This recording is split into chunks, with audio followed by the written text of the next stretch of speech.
All right, so electrical signals are due to ion flow. So if we look at number 2 here on this slide, it says it results from ion concentration differences across the plasma membrane. So when we talk about an impulse traveling down a nerve cell, we're talking about opening and closing channels on the membrane and a flow of ions across that membrane. And the 2 key ions that you need to be accountable for are the flow of sodium and potassium ion across the membrane. So anytime we stimulate a neuron, we are opening channels for an ion, which is going to cause concentration differences and flow across that membrane. So there's 2 types of electrical signals that can form in a neuron, and they are called graded potentials or action potentials. And we'll talk a little bit about graded potentials, but not a whole lot, only because that's more of an advanced A&P concept. But let's talk about channels a little bit. So we have different types of channels. We have non-gated or leak channels. So those are always open. So ions, remember, those are water soluble, like sodium and potassium. They can't dissolve across that fatty membrane, so they need something to pass through without being blocked by that fatty phospholipid core. So they have leak channels. They're always open. There's free flowing. And what's going to affect the flow through leak channels, do you think? Yeah, concentration gradients on either side. So if there's more sodium outside the cell and less inside the cell, sodium's going to want to flow from higher to lower concentration. It's going to want to flow into the cell from where there's more to where there's less. So those just free flowing, just open channels. And then we have gated channels. There's 2 types of gated channels. This example on this slide talks about a ligand gated or chemically gated channel. So ligand just refers to some chemical. So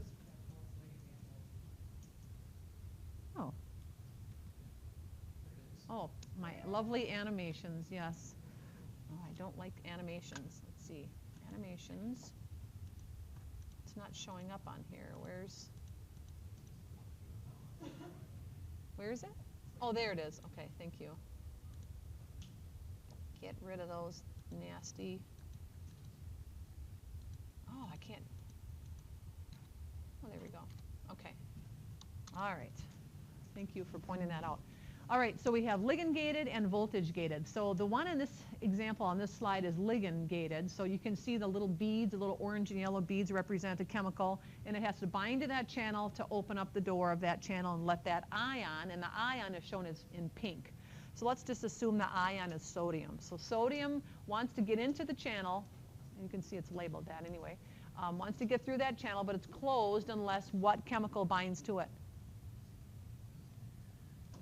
Starts with an A, right? Acetylcholine. Acetylcholine. It's a very critical neurotransmitter in the nervous system, and you'll learn a lot about that if you take advanced A&P. And we'll hear this neurotransmitter mentioned a couple of different times. So acetylcholine binds to that channel, opens it up, and sodium can flow as long as there's a concentration gradient for sodium.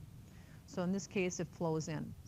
Other types of channels are voltage-gated channels, and voltage-gated channels open up when there is a difference in charge across the membrane, an electrical charge, which is based on ions. So when we have a difference in charge next to a channel like this, we'll see it open. Like, for example, we know that potassium channels open at plus 30 millivolts. If we actually measured the ion concentration, we would see plus 30 millivolts on either side of the membrane, across that membrane. Potassium channels open.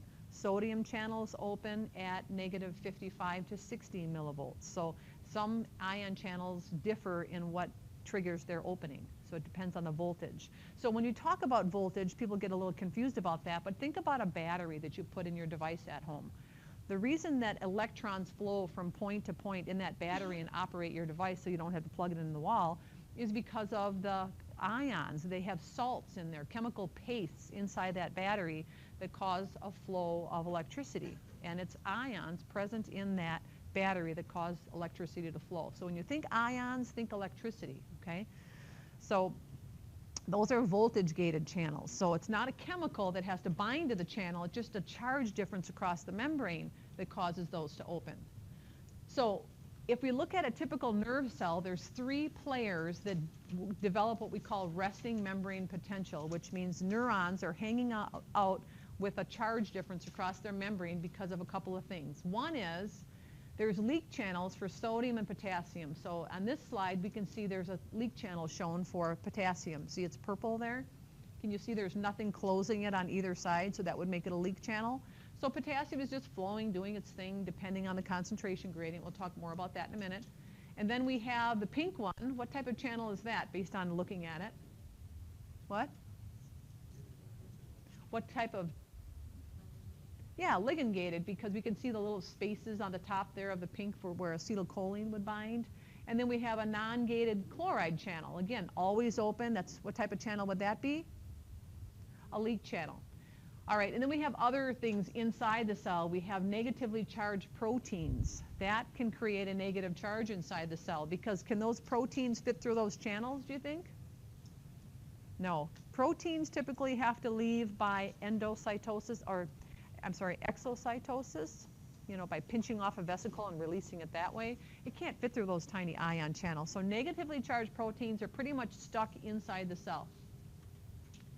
So there's another type of channel in the pump. It's a special pump that uses ATP. It's part of the active transport mechanism that we talked about in the beginning of the semester, and that's the sodium-potassium exchange pump. And do you remember how that pump works when we talked about it in the beginning of the semester? Yeah, it brings how many sodium in if you look at the diagram? 3 sodium come in and 2 are dumped out. So it's constantly cycling, bringing sodium out of the cell. I'm sorry. Oh my gosh. It's dumping sodium out of the cell and bringing potassium into the cell. So it's kind of like bailing out water out of a canoe that's leaky. So the sodium is like the leaky canoe. It's being dumped out of the cell. So where is sodium building up then? Outside the cell. And where is potassium building up? Inside the cell. Okay? So it's kind of like a bouncer at a bar, right? Letting those that are of age in and throwing those that are not of age out. So the sodium-potassium pump is like a bouncer. Dumping out sodium, 3 of them per cycle, bringing in potassium, 2 per cycle. So we see a buildup. There's more potassium inside the cell than there is outside the cell. And there's more sodium outside the cell than there is inside the cell. So if I have leak channels, which are always open, which way is potassium always going to flow when we look at those leak channels?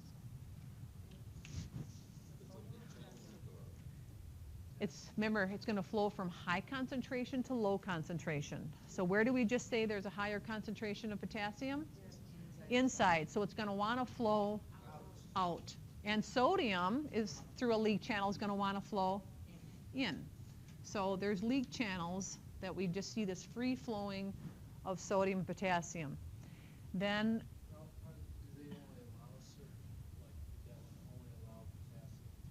correct. Yeah, these are specific. There's specific sodium channels and specific potassium channels on the axon. So we're focusing on the axon right here is where all this activity is happening. So then we have the pump. We can draw that in, and we can say that the pump is going to dump out 3 sodium, and it's going to bring in 2 potassium. And then we have, again, those negatively charged proteins that are inside the cell. So they're always stuck in there. They're not moving, but they are important to this process that we're going to talk about of this resting membrane potential.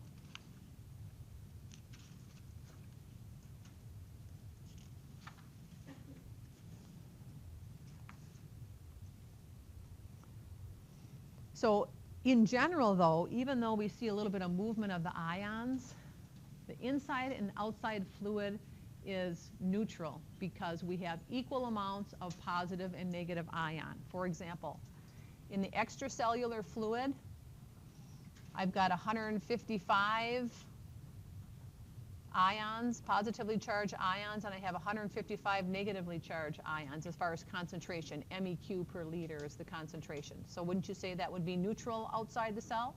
And inside, if I've got 200 cations and I've got 200 anions in terms of concentration, both being the same. Would you say it's neutral inside?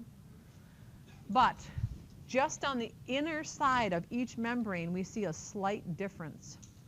A slight difference across the membrane. And we're going to talk about that. And it's called resting membrane potential. So what causes this slight difference across the membrane in terms of charge? Number one, we already talked about the sodium-potassium pump is dumping sodium out and bringing potassium in, right? So we see more sodium out and more potassium inside the cell. Then the other key player is there's more leak channels for potassium. There's 25 to 30 times more leak channels for potassium than there is for sodium. So let's take this to our bar analogy. So, and I hate to always use bar, but we are in lacrosse. What? Well, I don't know. Let's just talk about there's an entrance for that there's a bouncer at, or we can even say there's an entrance for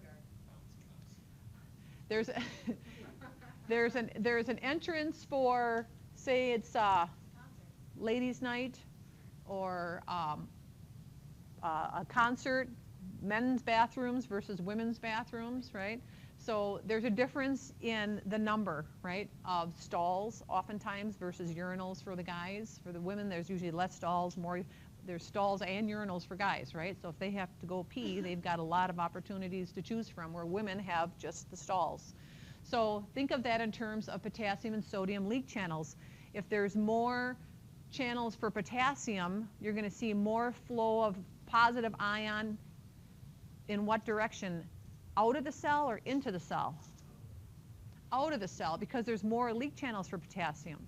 There's more doorways for potassium to travel, so we're going to see more flow of positive charge out of the cell than we're going to see coming with sodium into the cell, because there's more doors for potassium than there is for sodium. So we see this leaking of positive charge, and on top of that, so what happens to the inside of the cell if it's losing positive charge because of that concentration gradient? It's becoming more what inside?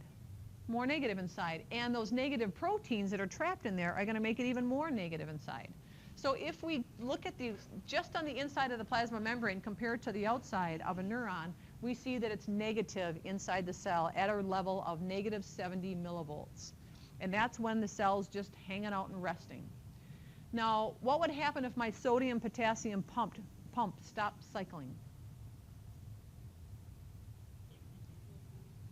It would become neutral over time, wouldn't it? Because we have these leak channels, and the only thing that's causing sodium-potassium to move through leak channels is a concentration gradient, correct? So and what establishes the concentration gradient? The sodium-potassium pump. So if I shut the pump down, I shut my gradient down, and everything is neutral. But because it's not, because we have a good supply of ATP into this neuron, we see the moving pump and the moving ions, and we have this resting membrane potential. But the key point is the inside is slightly negative compared to the outside. So here I can see the players here. We have leak channels for potassium. Potassium is leaving the cell.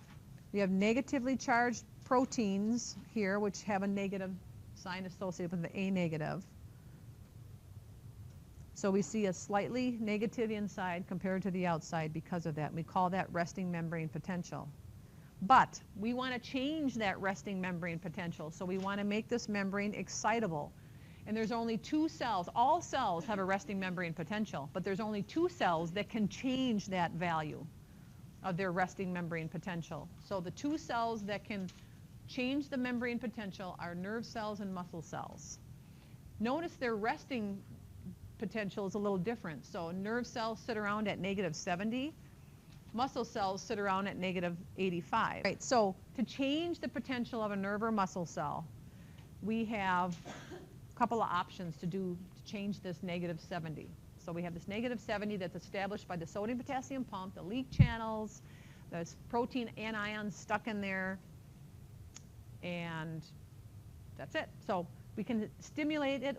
We can stimulate a sensory receptor out on the dendrites. So light will open up channels on the back of the retina and allow a stimulus, allow ions to open up, or channels to open up and ions to flow. That would change that negative 70, would it not? How about if sound struck something in the inner ear and opened up channels in the cochlea? Same thing. Pressure, if I touch the skin, that opens up mechanical receptors on the dendrites of the sensory receptors in the skin and opens up channels allowing ions to flow. That's going to change my -70 resting value. If I change the electrical field, which means I apply electricity, which is a flow of electrons, which is flow of negative charge, that's going to change the charge across my membrane. If I have a chemical messenger like acetylcholine acting on a ligand-gated channel, wouldn't that open up a channel and cause ions to flow, right? If I bind acetylcholine to a receptor on a nerve or muscle cell, definitely.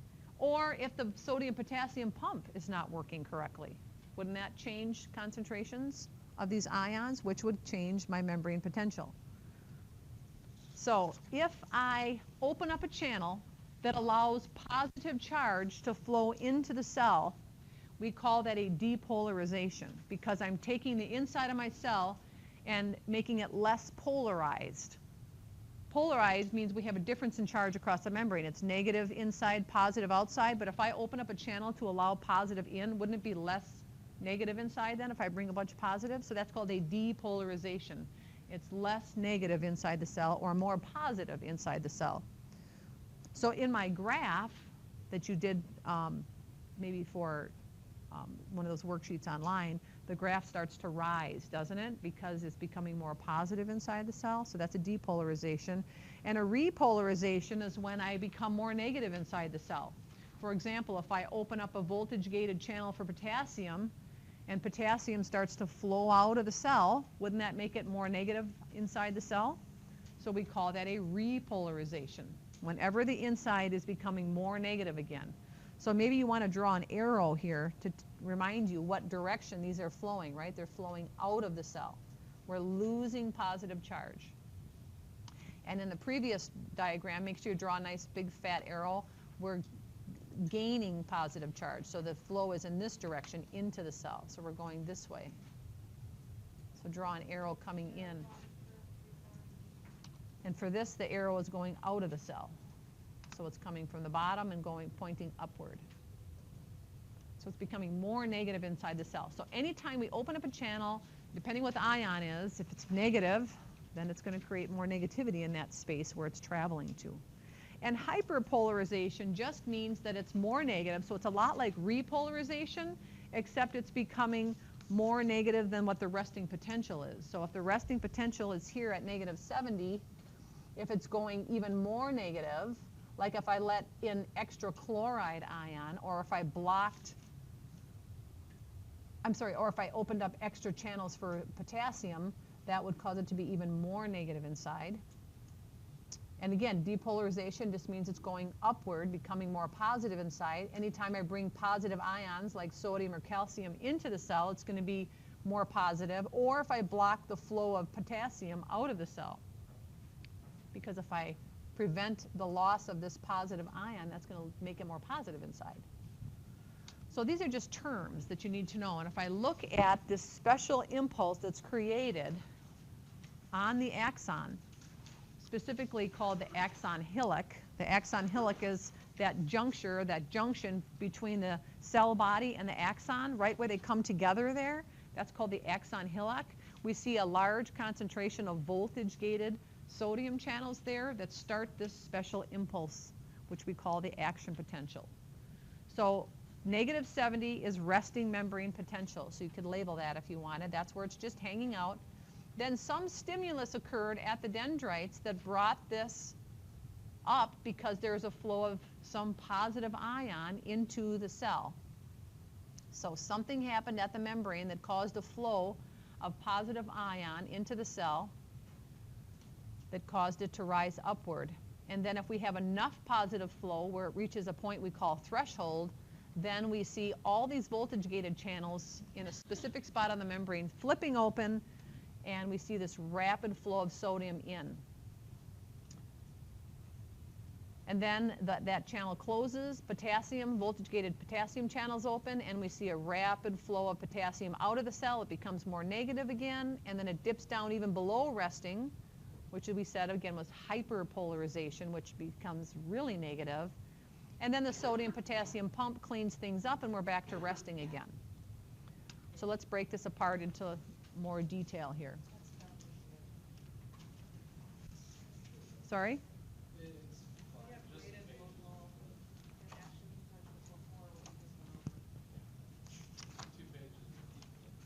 Yeah, I don't know how this PowerPoint ended up backwards so many times in your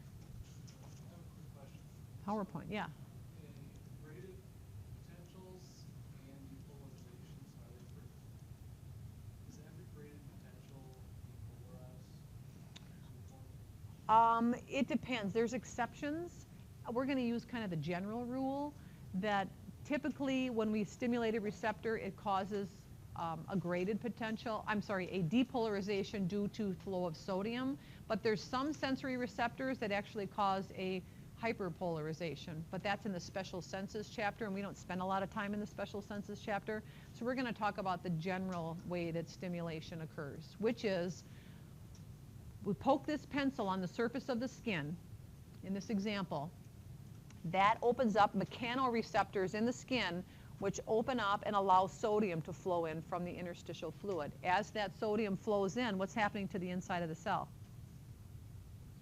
It becomes more positive. So we start to see this flow of sodium coming into the cell out here at the dendrites in the cell body, and that flow of charge starts to work its way toward the axon, and right where the axon and the dendrites, or the cell body and the dendrites come together, the axon hillock, we see a lot of voltage-gated sodium channels. They're triggered to open because of this ion flow, if we get enough ion flow. So that's why this is called a graded potential. It just causes a little bit of ion flow, but if I take that pencil away and quit poking that receptor closes and there's no more flow of ion, and it fizzles out, and it never reaches the brain because it didn't get enough flow in to get to the axon, because the axon is where the highway takes off. So you have this shuffling around of ions going on in the dendrites and cell body, but it's got to get to the level of the axon, that axon hillock where the voltage-gated channels are, to take off and become an action potential. So would you go another 10 minutes yet, or just the hour? This is the hour one. Okay, so we'll pick up next time and talk more about how we go from a graded potential to an action potential.